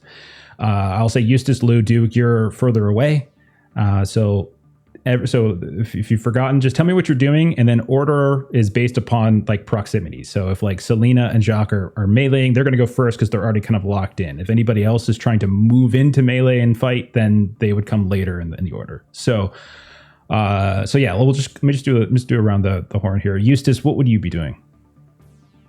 I assume like speeding up, maybe switching into let's say it's Hispo.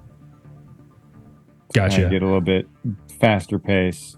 Okay, one thing that we were doing wrong before that we should get right. If you perform shapeshifting in combat, in a minor action, just keep this in mind. If you're not performing a minor action, that's fine. Like the gift would get like a -2 penalty. So just there are sometimes if you're shifting in the same round, you could get a penalty. Depending on what you're doing.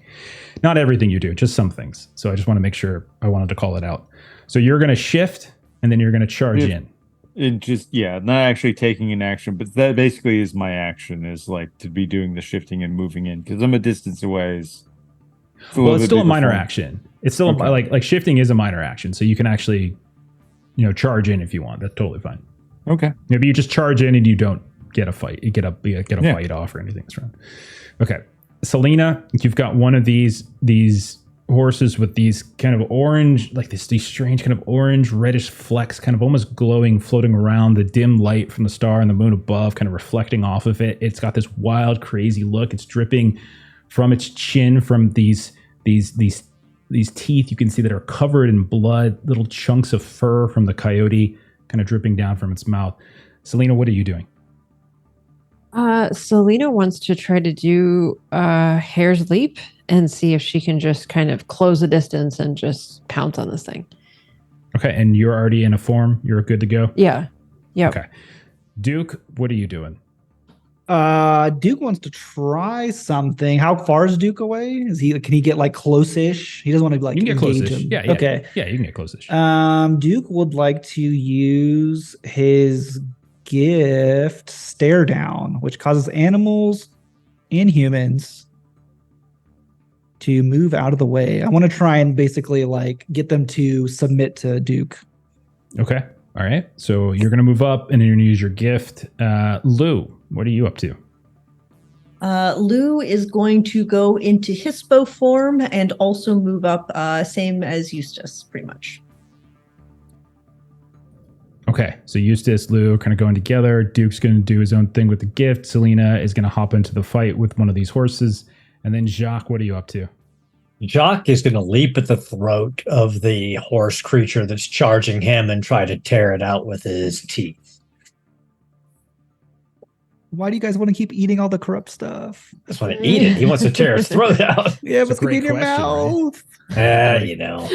Why do they? A werewolf who's like, don't put icky things in your mouth. Ew, I wear skinny jeans. Stop it. Okay.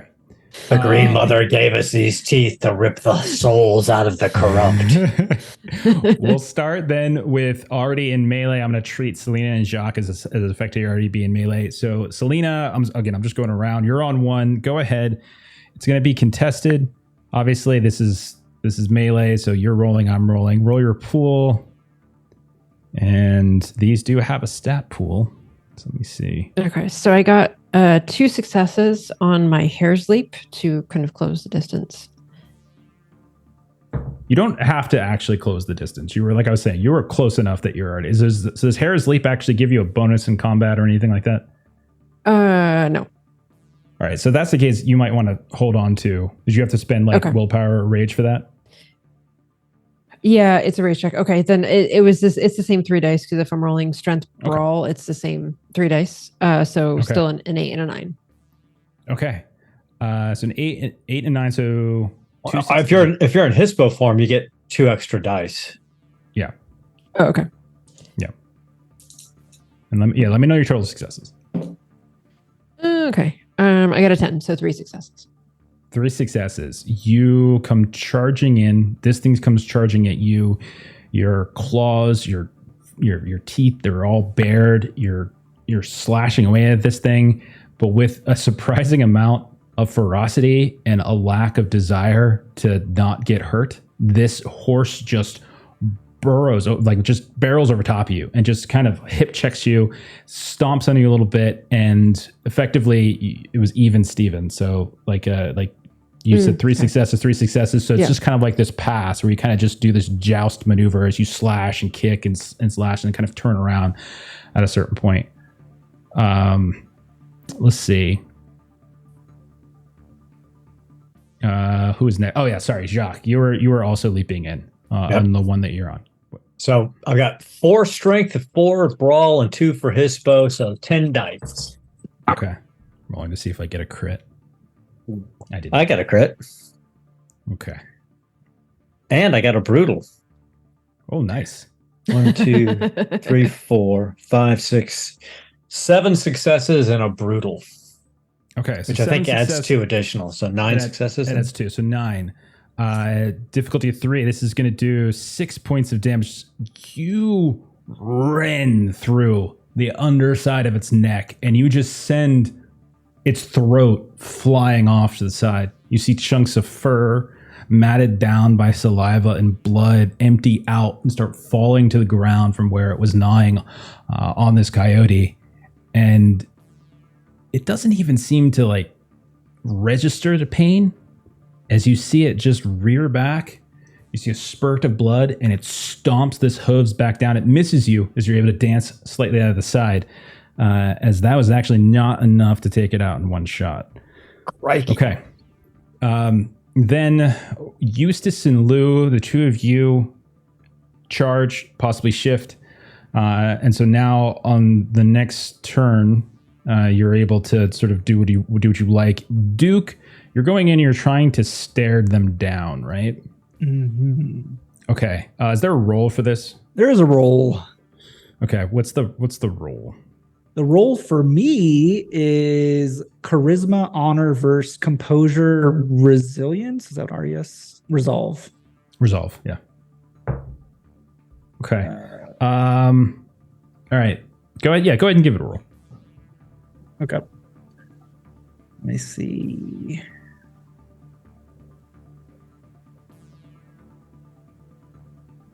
I will re-roll 3.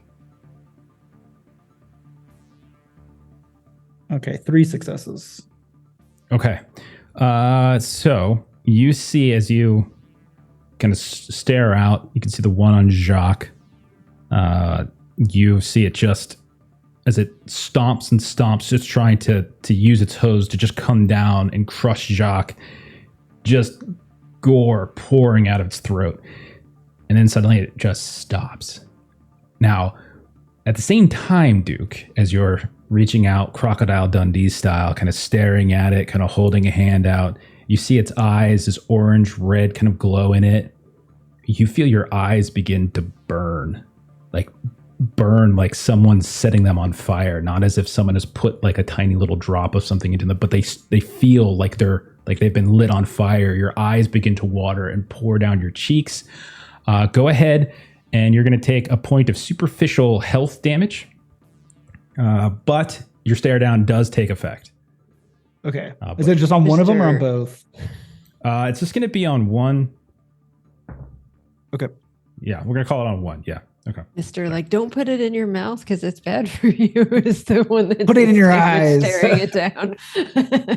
So now we've got Duke is managed to kind of keep one of them to the point where it's stopped. It's there. It's like teeing itself up for you, Jacques. You're in melee with it still. Eustace and Lou, you can now pick your poison, pick what you want to do, and I'll call it out. So Eustace, where do you want to head?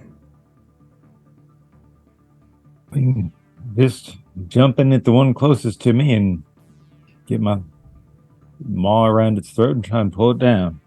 Okay. So we'll 50-50 it. We'll say it's next to Selena. Okay. So Eustace and Selena will be on one. Lou, what do you want to do? Since you were the new entry point here. Lou kind of sees everybody more or less going for the throats, is going to go to the side to see if they can avoid getting smushed to death. Sure. And just like grabbing the torso of the horse with their wolf nails and just digging them all the way down. Okay. Is there a particular one you prefer? Do you want to go after the one that Jacques has already attacked and Duke seems to have kind of calmed, at least temporarily? Or do you want to go after the one that Selena and Eustace are on? Not the common one, no. He wants the one that is still fighting back. Okay, fantastic. So let's start with that one that's got 3 on it. Who wants to make the first attack?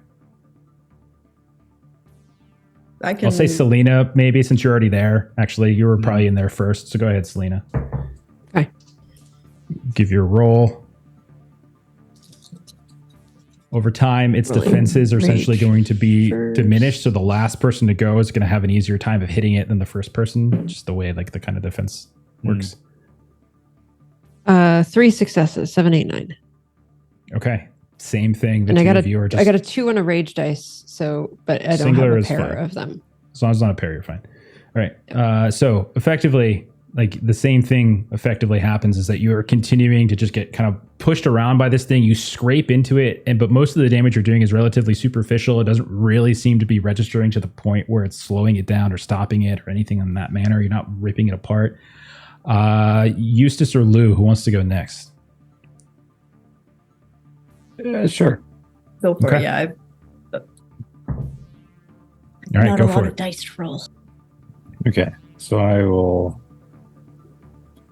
2 for that. And Melissa, did you add your extra dice for your form? Mm-hmm. Okay, just checking. Okay, Yep, thanks. so 1, 2, 3, 4, 5, 6 successes and brutal. Okay, +2, right? I think Yeah, it's +2. +2 damage Plus to two. That both. was with the and I'll be doing the ag bite. Okay, so what's the total success on your pool? 8. 6 successes. Okay. Out of 8 dice pool. Okay. All of them were And you're doing the ag successes bite. except for the 2 ones, which are then a brutal. Okay. So 8 successes. All right, so it's those going to be kind of down. successes. Oh, Yeah, so the difference will be 6 as it had 2, and so you do so.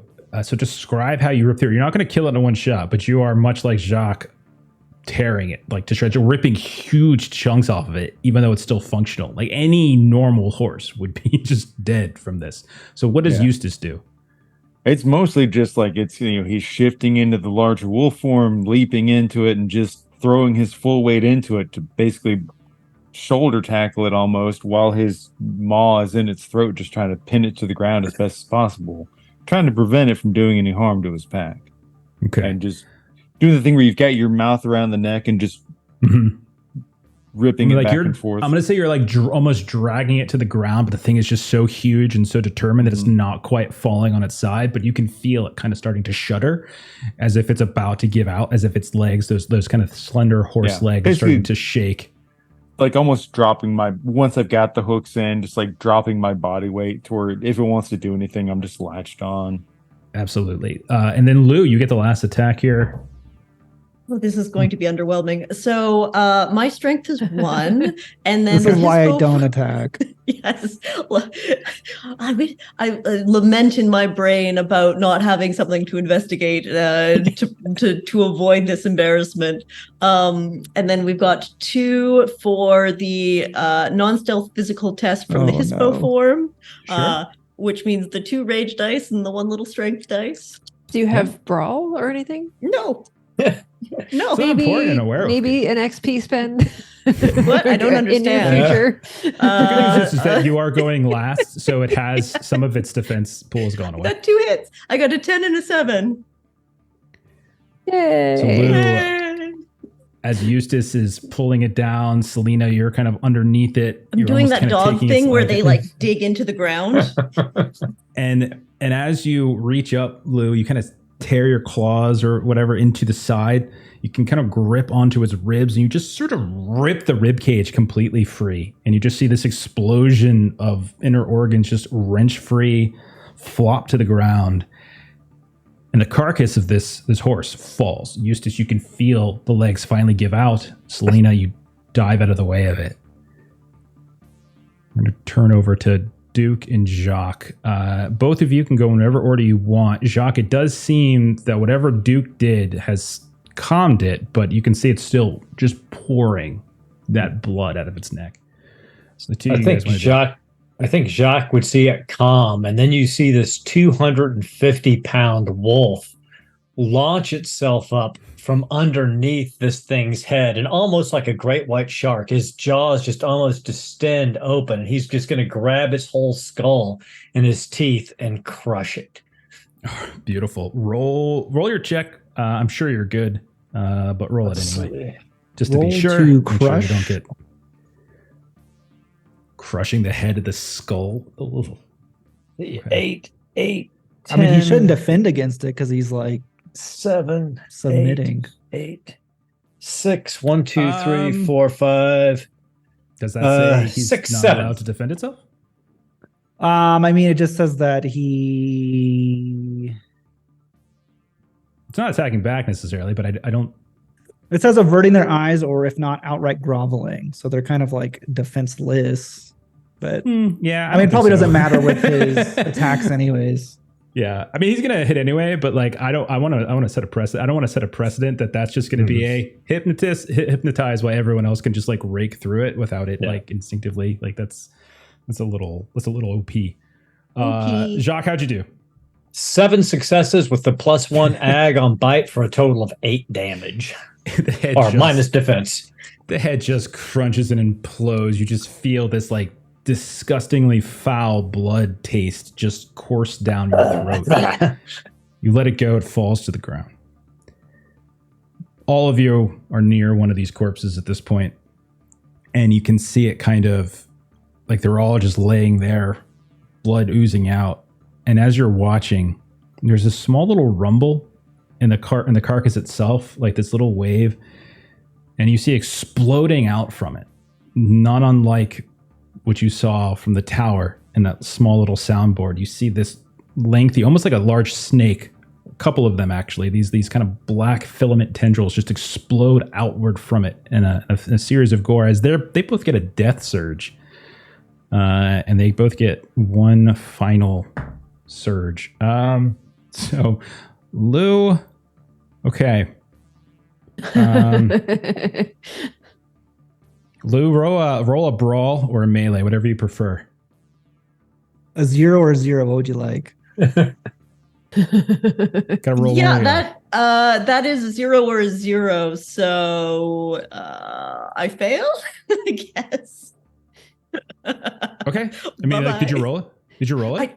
No, I have 0 in brawl and I have 0 in melee. You get to add your strength. But to you that. roll strength. 1. Oh, okay. So I you get your strength too. Oh, okay, Yeah. okay. And So your hispo and- form, so you get 3 you're dice still in at 4. total. So it's 3 Okay. that you had Oh, before. okay, well then I have a 10 and an 8.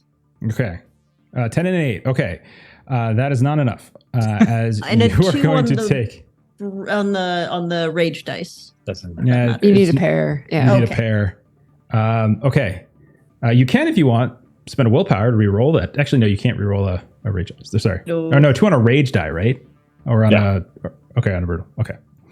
All right. You are going to take 3 points of damage as all of you watch as erupting out, or those of you nearby watch as this sort of filament tendril erupts and then crashes into the side of Lou and just falls apart into these tiny little kind of black filaments, and it just cuts in sort of just like a rapid fire, like kind of machine gun quality, as it tears through parts of your skin.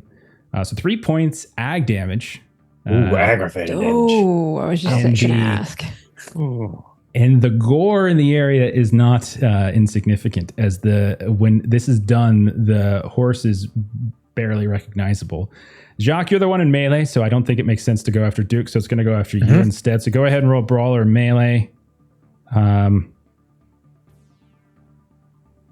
Is this go ahead and roll a brawl or melee versus this. You probably are fine, knowing your dice pool.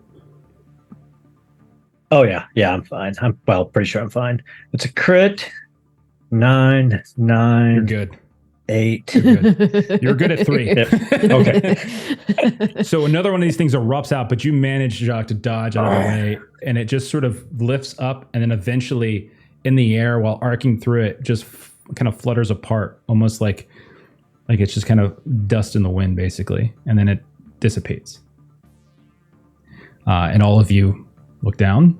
You look, and you can see that these horses are barely horses left. Like they're just almost like they exploded. And that's we similar to definitely- like the gore we saw, like, the In the bodies like, we've diner seen- and yeah, at the in the and at the shack, house. right? Like it's similar Looks to a little that. similar, yeah. Looks a little similar. Now that We we've seen definitely- this corruption, can we get a better, like, since we're in Hispo form, can we scent and try to more clearly define or use a cult to more clearly define what this infestation is? I would say you all would be pretty confident at this point that there is some sort of extremely powerful bane at work here. Whatever it was that came up out of the ground, things don't just come up from a grave on their own. They come up because they are kind of empowered by something else. So it does look like there is some kind of very powerful bane coming through the area and like infecting flora and fauna and like leaving it in its wake. The what's curious, what kind of doesn't really align as much, is this tech thing kind of going on and how like the signals seem to be kind of fluctuating. That's the only thing that probably feels a little bit odd. Like viscera, something kind of infecting bodies and exploding. Honestly, that's not the most uncommon thing in the world, but coupled with this other thing, it's sort of a weird combo. Selena would sort of wipe her off all of the kind of viscera and everything that was on her, and she'll kind of go over to Lou and be like, "Oh, you Lou- really tried to get in there. You did." Lou has swapped back to the hominid form and is just lying pathetically on the ground, not wanting to get up very dramatically. Yes. Yeah. Jacques goes over and licks her face. Doesn't help at all, but I regret my life decisions. I need to actually get a gun so I can stay far away from this next time. I'm gonna double check Touch. the ag damage. I might be wrong on that. Let me look that up. And I'll try Mother's Touch either way while that's happening, just I to appreciate you while I lie here pathetically. take care of that. All right, so it's int, which is 3 plus glory, which is currently only 1. So I'm still rolling all rage. So let's see how this goes. Just bites her. Right? I'm going to spend an audience. Okay, good news.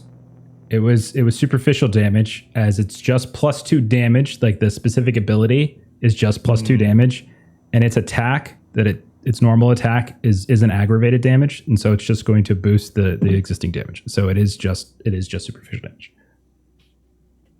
So 3 superficial damage. 3 superficial All right. damage, yeah. I Which you can potentially heal away pretty easily with werewolf regeneration.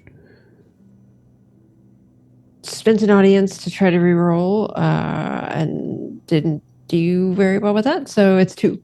So you definitely feel better. So Selena kind of comes over and, just kind of gets some little magic-y such and such over where you were brutally attacked. And so she's really playing up just how awful this It looks, was because you're really playing up just how bad. much it hurts.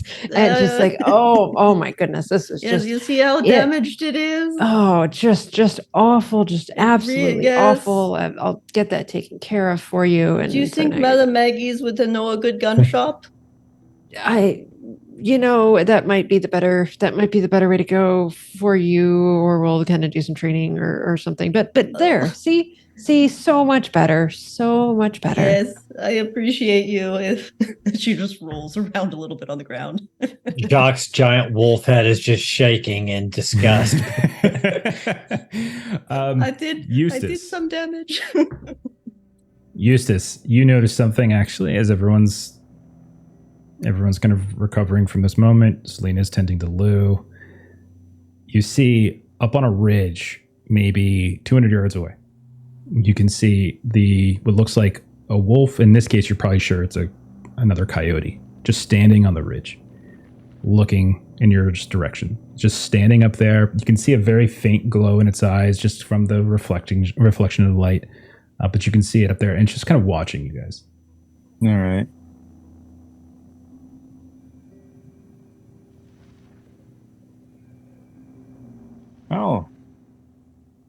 I'll howl out to it. But what I'd like to do, because I do have a slight bit of musical inclination, there's that weird dirge song that was done at the previous set that had some weird nonsense going. I have my Hal kind of emulate what I had heard in the dirge song so I can see what its response is to me doing that. Okay. All right. So I just try and test the temperature, so to speak. Nice. Okay. So you kind of let out this this kind of baying wail, because that the dirge was it had a unsettling tenor to it, and you do your best to emulate it. And with your skill, it's a fair comparison. And you can see that there's not an immediate response. You don't see it kind of react, doesn't run after you, it doesn't howl back, but it's kind of watching you as you're howling. And then you just see it very slowly turn and start to walk away from you. Then stop, look back at you again, and then continue slowly walking away. And it's about 200 yards away. You can easily see it with your eyes, as it's almost like it's gesturing you. I think that, of course, this is all like speaking in like our weird shared wolf speak.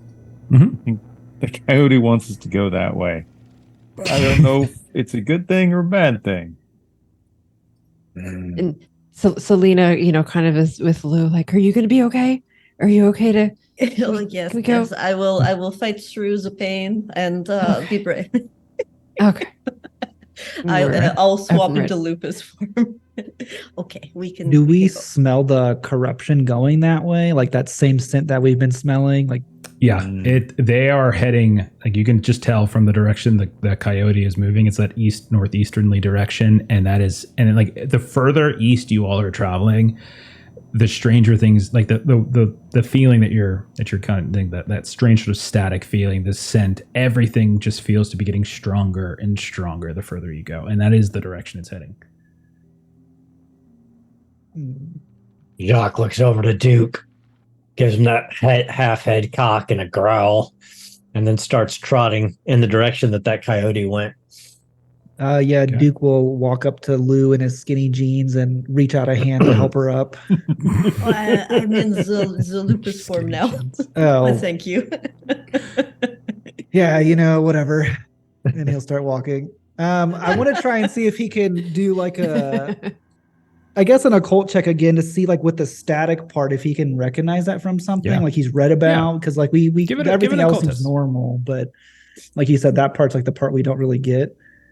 Yeah, I'll say give it an occult roll. Intelligence, I would say, occult intelligence. Yeah. Okay. And Lou, you're in your lupus forms. Never mind. Okay, so you wouldn't be able to help. So I'll just say Duke, just roll it straight. That's 3 successes. So I'll tell you what you would probably theorize. Like, that in the Umbra, like there are plenty of creatures of the Weaver at work. Often what they do, whether they're pattern spiders or orb weavers or whatever it might be, a lot of them are responsible, this is the theory, for creating like this network of communication, right? It kind of like these threads, these that kind of span the Umbra. And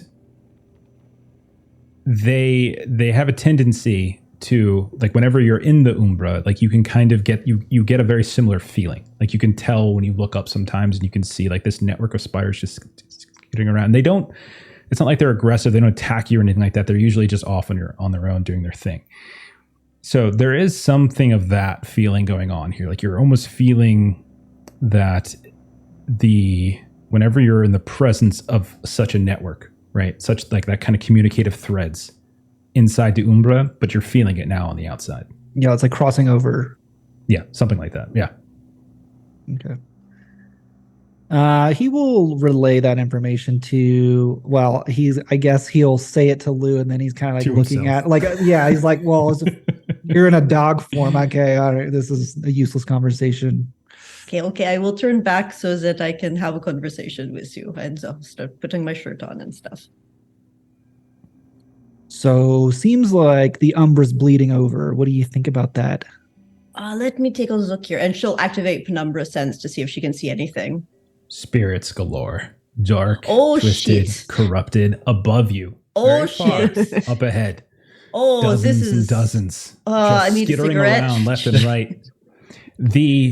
You also, I would say, with your sense, you would say, is that a roll, by the way? We keep doing this automatically. Yeah, I think it is a roll. I have Intelligence been and counting down wisdom. my. Yes, it is. Yeah. You keep giving it to me before I can do the roll. But I am 'cause counting down my I like just willpower. to go, I don't like waiting for rolls Right? sometimes. I just like to go. Are there spirits? Yes. Let me tell you about Yeah. them.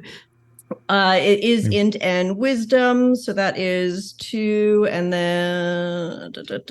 If you fail this, I want you to forget everything I just said.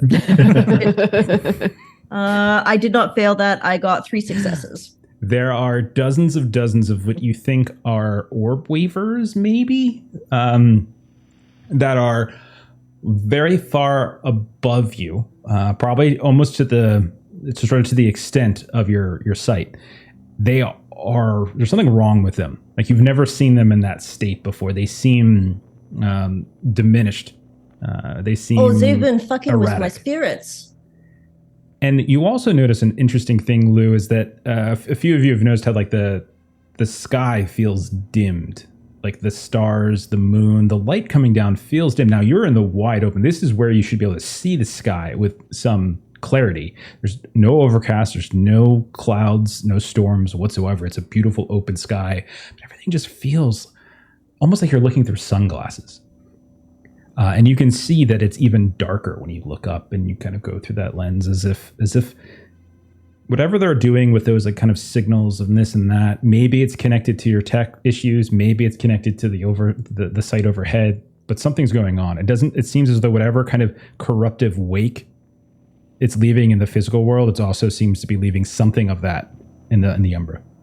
I'll describe that to the team in excessive detail, exactly as you had, and in just the right amount of detail.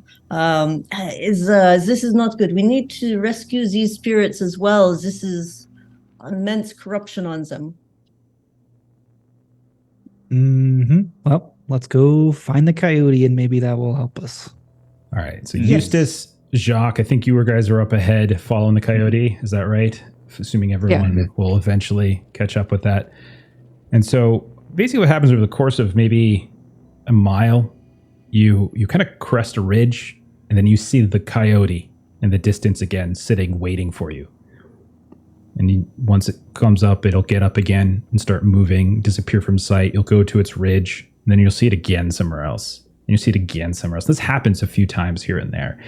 And even if you speed up, even those of you with great speed in your lupus or whatever forms you might be in, like even then you race to the next ridge and you see the coyote once more on the far ridge. It's not, you would think you would have caught up with it. But after a while, it's maybe about 45 minutes, hour of this zigzagging here and there in this northeasterly direction. Eventually, you don't see it on a ridge. You see it actually at sort of the ground, like this valley, this base of a valley. And you can see it sitting next to what looks like some sort of water source, like a small pond, whatever it might be. And it's sitting right next to it, like within a handful of feet away. Eyes kind of glowing. And it's just waiting, like looking up at you. Bound over to the water.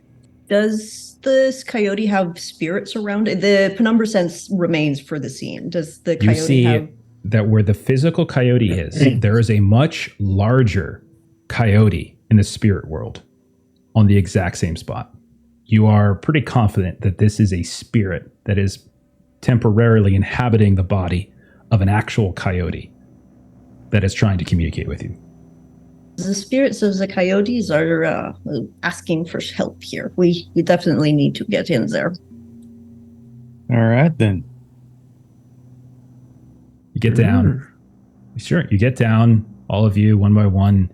You can see that it's like this little mini kind of oasis area. You can see there's plant growth around where most of it's just been like rock and kind of some sort of desert grass here and there. But again, all of like the flora in the area is like withered. It's also oozing. You see it just kind of oozing various fluids and nectars and almost like bleeding here and there. And when you arrive and you get really close next to the pond, you can see it's boiling.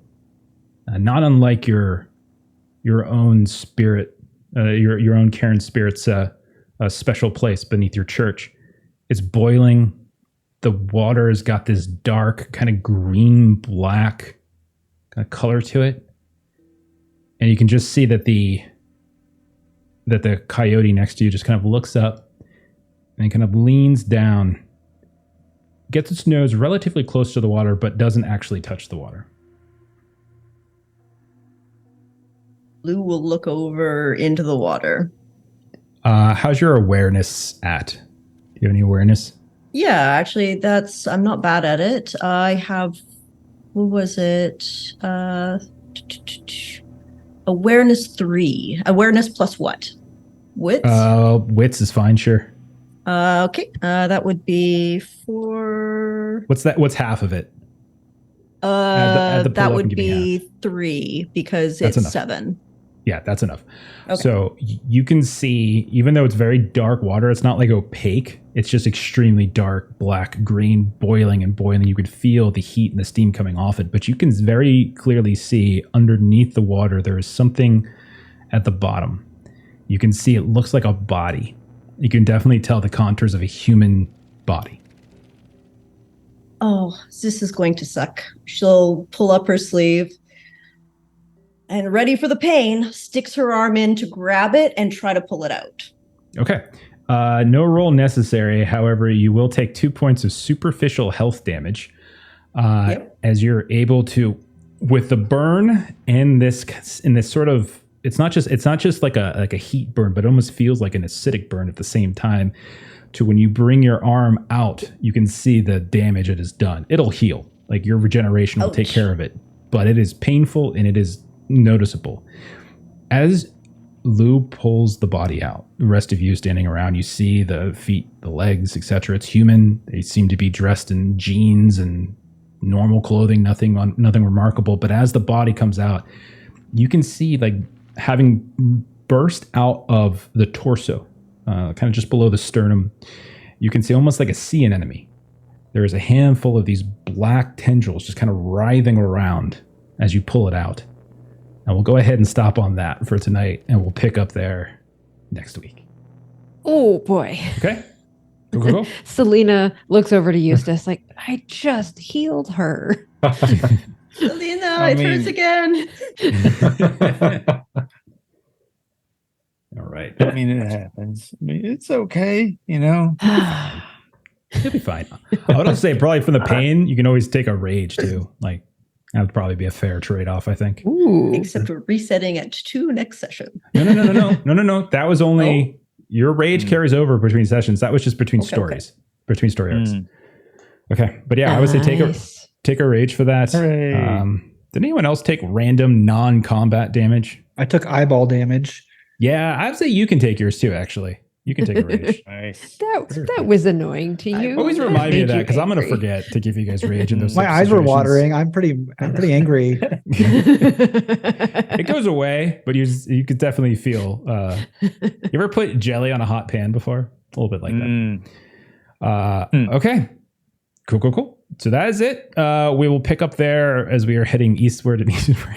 It's really funny because like when you guys were like searching around to do the intercept thing, I'm like, I kept thinking in my head, I'm like, I thought they were just going to start at the diner and just track from there. I'm like, I thought that, and then like I always remember, but it was cool. I got to show the grave. Yeah, got to do the other piece. Yep. Do you get the reference yet, Melissa? No. You still don't get the reference, Aaron? Do you get it? The reference to the grave? Yeah. Do you know? I mean, it made me think of Viscid, but okay. No. No, it's good. It's good. I'm glad you guys don't have it yet. Okay. All right. I thought it was Buffy. It is definitely Buffy. I was actually doing a little True Blood thing, and it was really just Steve. What's the guy's name? He's just gonna climb up out of it. Yeah. Oh, okay. All right. Let's do some close plugs, and we'll get on out of here. So Jeremy, you're back. Tell us about his Patreon.